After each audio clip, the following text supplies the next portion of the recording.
கண்ணியத்திற்குரிய சகோதரர்களே, தமிழ்நாடு தௌஹீத் ஜமாத் என்பது மார்க்க ரீதியான உலக ரீதியான பல்வேறு செயல் திட்டங்களை செயல்படுத்தக்கூடிய ஒரு அமைப்பு.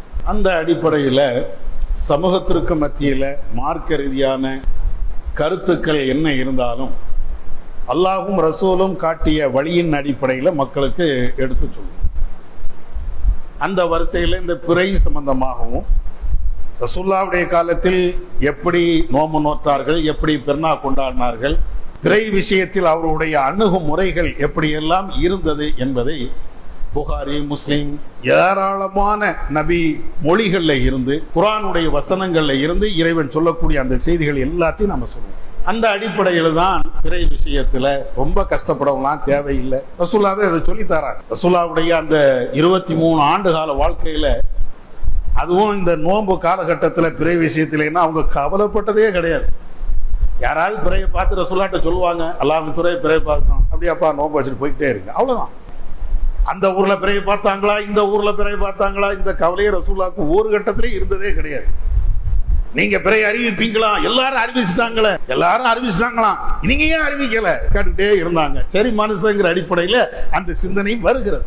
ரசூலுல்லாஹ்வுடைய காலத்துல அந்த பதட்டம் கூட கிடையாது. சரி, எப்ப வந்தா என்ன, சரியான தகவலா இருந்தாலும் ஏத்துக்கிடுவோம் இப்படிங்கிறதான். இன்னும் சொல்ல போனா ரசூலுல்லாஹ் இன்னும் தெளிவா சொன்னாங்க, இன்னா உம்மத்துன் உம்மியத்துன் லா நக்துபு வலா நஹ்சுபு. பிறை விஷயத்துல ரசூலுல்லாஹ் சொல்றாங்க, எப்ப நம்ம எப்படிப்பட்ட சமுதாயம் தெரியுமா, நம்ம எழுத படிக்காத ஒரு சமுதாயம், பெரிய கணக்கு வழக்குகள் எல்லாம் தெரிகின்ற ஒரு சமுதாயம் அல்ல. மெஜாரிட்டியர் வச்சு ரசூலுல்லாஹ் சொல்றாங்க, 1-2 பேர் விற்பனாக இருப்பாங்க, அது தனி விஷயம், அதை விதிவிலக்காக எடுத்துக்கணும். பொதுவாக நீங்க எடுத்து பாருங்க, நமக்கு பெருசா கணக்கு, வானியல் அறிவு எல்லாம் பெருசா இருக்கா இல்ல. அப்படி சொல்லிட்டு ரசூலுல்லாஹ் சொல்றாங்க, அஷ்ஷஹ்ரு ஹாக்கதா. ரசூலுல்லாஹ் அதை எப்படி விளக்குறான்னு பாருங்க. மாசம்னா என்ன தெரியுமா இப்படிங்கிறான், மாசம் 1 2 அதுக்கப்புறம் 3வது ஒருக்க இப்படிங்கிறான். அப்படின்னா என்னன்னு விளங்குதா? வாயாலேயே ரசூலுல்லாஹ் பேசல, சைகையில விளக்குறாங்க ரசூலுல்லாஹ். 10 10 20 அதுக்கப்புறம் 30 3 தடவை இப்படி காட்டுதாங்க. இன்னொருக்கு என்ன செய்யறாங்கன்னா 10 மாசம்னா என்ன தெரியுமா 10 10 இப்படிங்கிறாங்க, ஒரு விரலை மறைக்கிட்டு இது மொத்தம் எத்தனை 29. இதுதான் ரசூலுல்லாஹ் நம்மளுக்கு சொன்ன. நம்ம ஆட்கள் இன்னைக்கு உட்கார்ந்துக்கிட்டு, அதுவும் இந்த ரமலான் வந்துருச்சுன்னு வைங்களேன், ஃபேஸ்புக்ல எழுதுற பார்த்தீங்கன்னு வைங்களேன், சயின்டிஸ்ட் எல்லாம் தோத்து போயிடுவாங்களே. பெரிய பெரிய இந்த வானியல் விற்பனர்கள் இருக்கிறாங்கல்ல, அவங்கெல்லாம் வீட்டுக்கு போயிடுவாங்க. இன்னைக்கு சூரியன் எப்ப மறையுது தெரியுமா, சந்திரன் எப்ப மறையுது தெரியுமா, சவுதியில எப்படி பிறை பார்க்கிறார்கள் தெரியுமா, எப்ப அந்த அலப்பறைய தாங்க முடியல. ஒருத்தனாவது இந்த ஹதீஸ் எழுதுறானா, இன்னா உம்மத்துன் உம்மியத்துன், எப்ப நம்ம எழுத படிக்காத சமுதாயம், மாசம்ங்கிறது 29 இருக்கும் 30 இருக்கும், யதார்த்தமா எடுத்துட்டு போ, சாதாரணமா எடுத்துட்டு போ, பாமரத்தரமா எடுத்துட்டு போ அப்படி ரசூலுல்லாஹ் சொன்னாங்களே. இது என்னைக்காவது சொல்றாங்களா? அங்கே அப்படி, இங்க இப்படி, அங்க எதுக்குப்பா, எனக்கு அதெல்லாம் தெரியாதா ஊரா. ஒருத்தன் இப்படியே சொல்றான்னு வைங்களேன், ஏப்பா நீ சொல்லக்கூடிய சயின்ஸிய மண்டையில ஏற மாட்டேங்குது, எனக்கு சொல்ற மாதிரி சொல்ல. ஆனா ரசூலுல்லாஹ் விளக்குனது படிச்சவனுக்கும் புரியும், பாமரனுக்கும். இந்த மாசம் 29 விளக்குறாங்களே, பெரிய சயின்டிஸ்ட கூட்டுவாங்க, அவனுக்கும் புரியும். ஒண்ணுமே தெரியாது, ஆனா அவனா தெரியல, ஏபிசிடி தெரியல, ஸ்கூலுக்கே போகல, அவனுக்கும் புரியும். மார்க்கம்ங்கிறது தான் எல்லாத்துக்கும் புரியக்கூடிய விதமாக தான் ரசூலுல்லாஹ் சொல்லுவாங்க.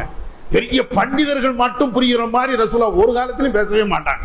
பெரிய படிச்சாட்களுக்கு தான் புரியும், பாமரனுக்கு அது இஸ்லாத்திலே இல்லை, அது வேற எவனாவது கண்டுபிடிச்ச தத்துவம். அது பாமரனுக்கு தான் புரியாது, பண்டிதனுக்கு புரியும் அப்படிங்கிறதுலாம் முட்டாப்பைய கண்டுபிடிச்சது. இஸ்லாத்தினுடைய தத்துவம் அது கிடையாது. இஸ்லாத்தினுடைய தத்துவம் எல்லாத்துக்கும் புரியும். அதனாலதானே பிலால் இஸ்லாத்துக்கு வந்தாரு. பிலால் யாரு? பெரிய பல்கலைக்கழகத்தில் படிச்சாளா? ஒரு அடிமைங்க, எழுத படிக்க தெரியாத ஒரு அடிமை, ஒண்ணுமே தெரியாத ஒரு அடிமை. அவருக்கு அல்லாஹ் நேர்வழி காட்டினானா இல்லையா? அவரு குர்ஆனை படிச்சாரா இல்லையா?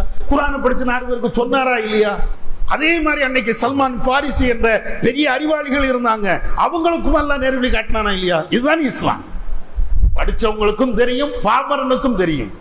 இந்த மார்க்கத்துல வந்து உட்கார்ந்துக்கிட்டு அந்த சயின்டிஸ்ட் என்ன சொன்னா தெரியுமா, இந்த வானிலை விஞ்ஞானம் என்ன சொல்லுகிறது தெரியுமா, இடை எனக்கு புரியாதா ஒருனா இல்ல அப்படிங்கிறான். ஆனா ரசூலுல்லாஹ் ரொம்ப எளிமையா வாசிட்டாங்க. சரி, இப்ப இந்த அடிப்படையில இறைவனுடைய அருளால் நேத்து பிறை பார்க்கப்படல, அதனால நாளைக்கு சனிக்கிழமை நம்ம அறிவிச்சிருக்கோம். ஆனா நமக்கு ஒரு பேர் வச்சிருக்கிறாங்க, என்ன இந்த டிஎன்டிஜேக்காரன் தௌஹீதை என்னைக்கு சொல்ல வந்தானோ அன்னைக்கு தாப்ப இந்த பிறை குழப்பமே வந்துச்சு அப்படிங்கிறான். நம்ம என்னமோ வந்து புதுசா நமக்கு வகி வந்ததை இவங்கள்ட்ட இறக்கி வச்ச மாதிரியும், நம்ம வந்துதான் பிறை விஷயத்துல குழப்பின மாதிரியும் ஒரு சிந்தனைய எப்ப பாருங்க உடனே ஒரு ரெடிமேடா ஒரு பதில வச்சிருப்பான். இந்த டிஎன்டிஜேக்காரன் வந்தாப்பா மார்க்கத்துல குழப்பம் பண்ணிட்டாப்பா அப்படிங்கிறான். சரிப்பா, நாங்க தானே குழப்பம் பண்ணோம். இன்னைக்கு உள்ள நிலை என்னன்னு பாருங்க. இன்னைக்கு இப்ப சுன்ன ஜமாத்து தமிழ்நாடு ஃபுல்லா நாளைக்கு தான் பெருநாள்னு அறிவிச்சிட்டாங்க. நேற்று பிறையை பார்க்கவில்லை அப்படின்னு அறிவிச்சிட்டாங்க. இதே சுன்ன ஜமாத்து குமரி மாவட்டத்தில் பிறைய பார்த்தாச்சு, இன்னைக்கு பெருநாள்னு அறிவிச்சிருக்கான். இப்ப யாரே குழப்பம்? கேள்விதான். குழப்பவாதி யாரு? ஏன் அவனும் சுன்ன ஜமாத்து, நீனும் சுன்ன ஜமாத்து. அங்கேயும் இங்கேயும் என்ன பெரிய வித்தியாசம்? குமரி மாவட்டத்துக்கும் நெல்லை மாவட்டத்துக்கும் என்ன பெரிய வித்தியாசம்? குமரி மாவட்டம் நெல்லை மாவட்டத்தினுடைய எல்லையை பாருங்க, பணக்குடி. குமரி மாவட்டத்தினுடைய எல்லையை ஆரம்பிச்சு பாருங்க, ஆறுவாய்மொழி மொழி. அதுக்கும் இதுக்கும் ஒரு 5 கிலோமீட்டர் அல்லது 10 கிலோமீட்டர் இருக்கும். அந்த 10 கிலோமீட்டருக்கு தாண்டி அந்த சைடு போனாச்சுன்னா இன்னைக்கு பிறைய பார்த்தாச்சான். 10 கிலோமீட்டர் தாண்டி இந்த சைடு வந்தாச்சுன்னா இன்னைக்கு பிறைய பார்க்கலையாம். ஆனா 2 பேரும் யாரு? ஒரிஜினல் சுன்ன ஜமாத். பட்டம் மட்டும் நமக்கு குழப்பவாதி. என்னடா இது? பட்டத்தை மட்டும் லேசா தட்டி விட்டு போய்கிட்டே இருப்பாங்க. நம்மளுக்கும் எதை சொல்லுங்க, டிஎன்டிஜேக்காரன் தௌஹீதுக்காரன் அவன் அப்படி இவன் இப்படி முரண் பிடிக்கக்கூடியவன் என்னென்ன வாயில வருதோ எல்லாத்தையும் நம்மளை திட்டி அறுத்துறான். இன்னைக்கு என்ன செய்ய போறீங்க?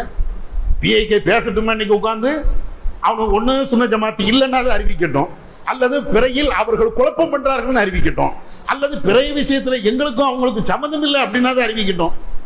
ஏதாவது ஒண்ணு சொல்லணும்ல. ஆனா பேசாம இருப்பாங்க, கல்லூரி மங்க மாதிரியே இருப்பாங்க மார்க் விஷயத்துல. பாக்கி எல்லா நேரத்துக்கும் 20 ரக்காயத்தா மைக்கு பிடிச்சு பேச தெரியுதுல்ல. லைலத்துல் கத்ர் இரவு எது, அதை மட்டும் மைக்கு பிடிச்சு பேச தெரியுதுல்ல. அப்ப இன்னைக்கு பேசணும்ல. குமரி மாவட்டத்துல எங்க பிறைய பார்த்தாங்க? நீனும் சுன்ன ஜமாத்து, அவனும் சுன்ன ஜமாத்து, எல்லாம் ஒரு தலைமையின் கீழே நீங்க இருக்கிறீங்க. ஒரு தலைமையின் கீழே இருக்கக்கூடிய நீங்க அவர் பிறை பார்த்தாச்சுன்னு அறிவிக்கிறாரு, நீங்க பிறை பார்க்கலன்னு அறிவிக்கிறீங்க. இந்த குழப்பத்திற்கு என்ன தீர்வு? மக்கள் நான் முட்டாளா? அப்ப நீங்க என்ன நினைக்கிறீங்க? மார்க்க விஷயத்துல உங்களுடைய விளையாட்டு தரம் என்ன? இதுதான் கேள்வி. கடுமையாக விளையாடுறாங்க.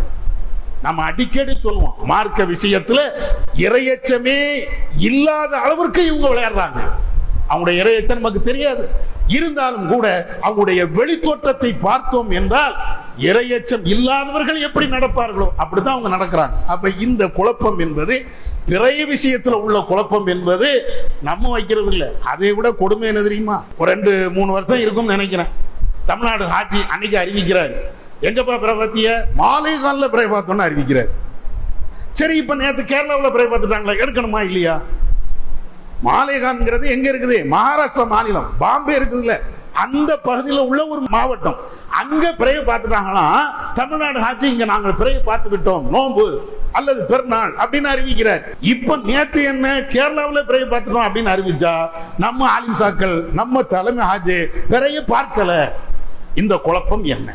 இதுதான் நம்ம கேட்கிறது. குழப்பம்ங்கிறது நாங்க தர்றதா நீங்க தர்றதா?